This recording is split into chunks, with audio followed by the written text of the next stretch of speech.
ඔන්න අද අපි කියන අලුත්ම ඩිවයිස් එකක් මේක Shelly ඩිවයිස්. ඉතින් මේ තියෙන ඩිමර් එක. මේ තියෙන්නේ Bluetooth ස්මාර්ට් ස්විච් එක.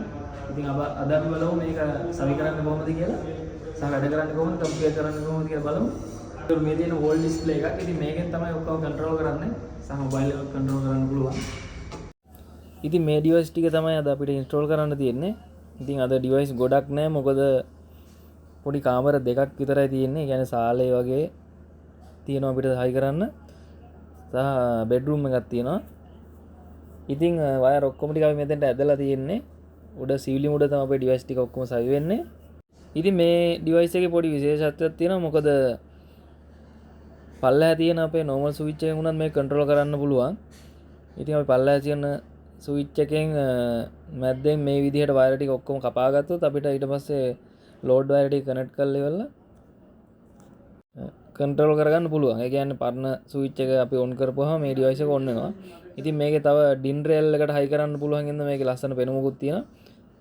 සහ නෙට්වර්ක් එක එක ඩිවයිස් එකට කෙලින්ම LAN පෝට් එකක් දීලා තියෙනවා මේකට. LAN පෝට් එක මේකට විතරක් කනෙක්ට් කරන්න පුළුවන්. මේ තියෙන ඩ්‍රෝවින් එක. ඉතින් මේකේ පුෂ් බටන් සිස්ටම් එකක් තියෙනවා. නැත්නම් අපිට ස්විච් මූඩ් එකක් දාගන්න පුළුවන්. සහ අපි දැන් LED ඩිමර් කරන්නේ 0-10 වෝල්ටේජ් වලින්. ඒ කියන්නේ 24 වෝල්ටේජ් එක ඩිරෙක්ට් දීලා තියෙද්දි අපේ ට්‍රාන්ස්ෆෝමර් එකේ තියෙනවා තවත් අවුට්පුට් එකක්. ඒක 0-10. ඒකෙන් තමයි අපි කන්ට්‍රෝල් කරන්නේ. ඉතින් මේකේ Bluetooth සිස්ටම් එකක් තියෙනවා. ඒකෙන්ද අපිට තවත් ලේසි නෙට්වර්ක් එකට කනෙක්ට් කරන්න නැතුව අපිට ඕනම් Bluetooth වලින් වැඩ කරන්න පුළුවන්.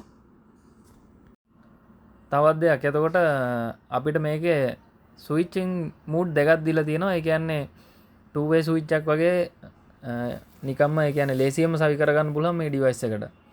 ඒ කියන්නේ ඉන්පුට් දෙකක් දීලා තියෙනවා. අපිට ඒකට පේස්ට් එක ටච් කරපුවාම ඩිවයිස් එක ඔන් වෙනවා. ඉතින් අපිට two way කරගන්නත් හරිම ලේසි මේ ස්විච් එක. ඉතින් ඔයාගේ නිවසත් ස්මාර්ට් කරගන්න මාත් එක්ක රැඳිලා ඉන්න කියන ගමන් අදට අපි මේ වීඩියෝ එකෙන් සමු ගන්නවා. අලුත් වීඩියෝ කරගෙන ආයෙත් අපි හම්බෙමු. එතකන් හැමෝටම ජය වේවා.